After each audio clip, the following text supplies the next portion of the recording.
Hello my dear friends, you're on the Military Summary channel, and today we will discuss the situation in Ukraine on the 18th of August. Today we have some updates, so let's start. First we're going to discuss the report of Ministry of Defense of Russian Federation. They gave us new numbers, and first the Russians attacked the area near Nikolaev. To be more precise, they attacked the town by the name of Posad Pokrovsk. This town is located on the line between Nikolaev and Kherson. As you can see, every day we take a look at this side of the map and we see that the Russians are shelling this area heavily. You see this, and every day we got more and more updates about the Ukrainian losses. So if we're talking about this area between Nikolaev and Kherson, the Ukrainians lost around 60 soldiers and around 8 armored vehicles. And I'm talking about 28th brigade that were located in the area between Nikolaev and Kherson. Another important update are coming from the north of this area, from the town by the name of Bela Krynica. This is the bridgehead of the Ukrainians. You know that the Ukrainians a few weeks ago, maybe a month ago, managed to cross this river, the river in Gulets, and according to their plan, they were planning to use this bridgehead as the main area to start offensive operation in direction of Kherson and Novokakhovka. So the Russians attack, as you also can see these icons, the Russians attack the 35th brigade in this area, to be more precise the 18th battalion of that brigade, and as a result of that attack the Ukrainians lost around 130 soldiers on this bridgehead. Now let's move to the west. Now let's talk about Donetsk area. As you can see, there are also a lot of icons of artillery shelling, of some ground storm operation. The Russians continue attacking the 56th brigade, mechanized brigade that located in Avdiivka. And today we got the numbers from the 37th battalion. The Russians are saying that this battalion 37 that located on the south of Avdiivka, in this area, to be more precise, right on the edge of the front line, this brigade lost more than 60% of its forces, and the Russians told that we can say that this brigade lost its combat capabilities. So the Russians are pushing towards Avdiivka, and furthermore, today we got a small update about the fact that the Russians did enter Oputne. They attacked Oputne. They didn't establish control, but some sources are saying that maybe the Russians established control over some east-south part of this town, and now there are ground battle in this small town. Furthermore, today we got some report from the Ukrainian military authorities, and they announced that the Russians achieved some success in storm operation in direction from Pesky towards Pervomaiskaya. So we can say that today we got the first update, the first information from the Ukrainian side, and they confirmed that they lost Pesky totally. So now we can say that this town is totally under Russian control. But the Russians can't continue and develop their offensive operation further in direction of Pervomaisk and Vodyanoye. And why is that? Let's take a look at this map. This is our Pesky. This is the town we are talking about. And the Russians can't cross this line. This is the ring road around Donetsk. It goes like this. And there are two fortifications. One of fortification located here. It should be a bridge, but as far as I understand, because of war, the Ukrainians couldn't complete the building of this bridge, but the Ukrainian military authorities prepared a very nice fortification under this bridge. And the second fortification, a little bit, let's say it's on the north from this first fortification, right between Pervomaiskaya and Pesky, this one. By the way, the Ukrainians still control this small industrial zone in Pesky, this bridge and this bridge. Of course, all fortifications in this area is under the bridge, not of course on the bridge, but under. And today I got a lot of videos, a lot of reports when the Russians were showing how they're trying to crack these bridges using artillery, shelling, rockets, but to tell the truth, it's very difficult. By the way, we can understand them because if you remember, the Ukrainians from their side used to attack, and they are still trying to attack Kherson bridge, this one. Yes, and they were using HIMARS rockets to crack this bridge, but we saw that even HIMARS rockets are not able to destroy this bridge. And we understand that the Russians are not using, like, let's say, Iskanders or something like this to crack this bridge. They're using just regular 152 millimeter shells, maybe 203 millimeter shells. But anyway, for now the Ukrainians keep their positions in this bridge, and they're not allowing the Russians to develop their offensive operation. The only update that the Russians managed to establish control over these farms. I'm not sure if they are able to hold this position for a very long time, because if you are not able to crack this bridge, then the Ukrainians have possibility using artillery to shell this area heavily, and of course the Russians would have a lot of losses. But anyway, they have position there, but they can't continue. So that's why today we got some reports that the Russians were trying to encircle this area.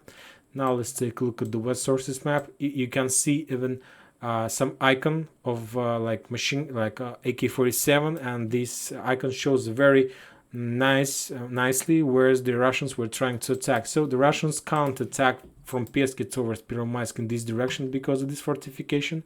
So that's why they're trying to encircle, and as we discussed, to attack Nivoyska first, and then after that from Nivoyska to attack Peromaiska, or at least to have some fire position to attack supplies and support that moves to this bridge fortification. But anyway, as you can see, there is a regular field. You see, that's our Nivoyska, this one. This is the Ukrainians' fortifications. The Russians are using these fields to attack. All these fields are mined, of course, so it's not very easy to do this. At least for now. Maybe in a week there will be more possibilities after like 1 or 2 weeks of battles. But for now they can't cross this area, and the distance is around 5 kilometers, and of course that's a lot. And furthermore, the Russians need to attack Nivoyska, and meanwhile the Ukrainians, who's located on this part of Peromaiska and in this under this bridge, are able to attack Russians in the back. But anyway, the Russians need to develop this offensive operation somehow. But so let's follow. Furthermore, of course, establishing control over Nivoyska also will give the Russians opportunity to establish fire control over Krasnogorovka. And as I know, there are also a lot of forces in this town. But for now, there is no progress. Just a small update from Oputne, just a small update about this bridge, that the Russians can't crack this bridge for now, and that they're storming Nivoyska. If we are talking about Marinka, this road that connects like Uglidar is still cut by the Russians. The Ukrainians did a few counter-offensive operations, but they couldn't return control over this road. Furthermore, this triangle, this square between Yegorovka, Shevchenko, Pavlovka, Nikolska, there are very heavy clashes. This area is in the gray zone, and the north part, let's say Pavlovka, is under total Ukrainian control. Nikolska, I'm not sure about the current situation. Maybe the Russians couldn't enter this town, but the Russians managed to cut this road. Where is their current position of the Russians? I can't tell you, because there is not much information. The only thing that I know, that there are very heavy clashes, and maybe these towns, every single town in this area is in the gray zone. But anyway, the Russians are storming and trying to do something just to encircle Uglidar with any way they can. Now let's talk about, we will skip for now Bakhmut and Seversk, and now let's talk about the area on the north of Slaviansk, this area. As you know, the West Sources map has been updated, and as a result of these updates, the Ukrainians now are showing, the West Source map now are showing that the Ukrainians managed to return control over MAZanovka, Bogorodichne, Dovginka, and so on. But if we take a look at the Russian sources map, there is some differences, that Ukrainians managed to return just MAZanovka, and that's it. The Russians told few stories about this area, and there is some very interesting icons in this area, and we will discuss them. First of all, the icon above MAZanovka, this town. If you remember, a few weeks ago, this town used to be under Russian control, but then there were no information from this area. The Ukrainians start push back, and as far as I understand, they managed to push the Russians back. But today we got very interesting explanation from the Russian side. First of all, they told that they understood that it's very difficult to keep this area right in forest, and this forest, we can say, have endless support from Ukrainians, and they are able to be in a very close combat with the Russians, so they were pretty effective in this area. So that's why the Russians decided to leave MAZanovka, and the Russians moved in direction towards Dovginka, in direction of this forest that is already prepared by the Russians to hold their position on this line. And the Ukrainians moved their forces from the Russian sources. I understand that Ukrainians were very happy that they managed to push the Russians from this area, and they entered MAZanovka. And after that, the Russians, as far as I understand, that was some kind of trap, and the Russians start bomb this area heavily. And today we got report from the Ministry of Defense of Russian Federation that as a result of rocket attacks during these hours, these days, the 95th Brigade, Ukraine Brigade, lost more than 250 soldiers just under rocket and artillery strikes in this area. So that was the price for the Ukrainians for this town MAZanovka. And furthermore, now the Russians are saying that because of the fact that they managed to destroy the, let's say, offensive fist of Ukrainians in this area, now the Russians are going back and trying to return control over MAZanovka one more time. If we are talking about Bogorodishne, as you can see, these two maps shows totally different information. If you remember, even the West Sources map used to show that some part of this town was on the Russian. But to tell the truth, at least I saw a lot of confirmation from the Russian side, even some videos that this town is under Russian control. That yes, there was some cases that the Ukrainians started some offensive operation. They were trying to push the Russians back, and maybe they achieved some success. But like after a few weeks of heavy clashes and fighting in this area, the Russians pushed the Ukrainians back and established entire control over this town. This is about Bogorodishne. Just important, can say that it's interesting update. It's a terrible update from this forest. The Russians, they entered this town, this forest, like that located in the north of the Broken Heart forest. This one small area, and they found a lot of bodies of women in this forest, and there was a lot of videos about that. And the thing is that all these bodies has the winter clothes, so it was like this. So they're saying that Ukrainians killed a lot of civilians, maybe those one who were trying to evacuate from Slaviansk using this road in direction of Izium and Russian territory. According to the bodies the Russian found, they said that this crime was made somewhere in the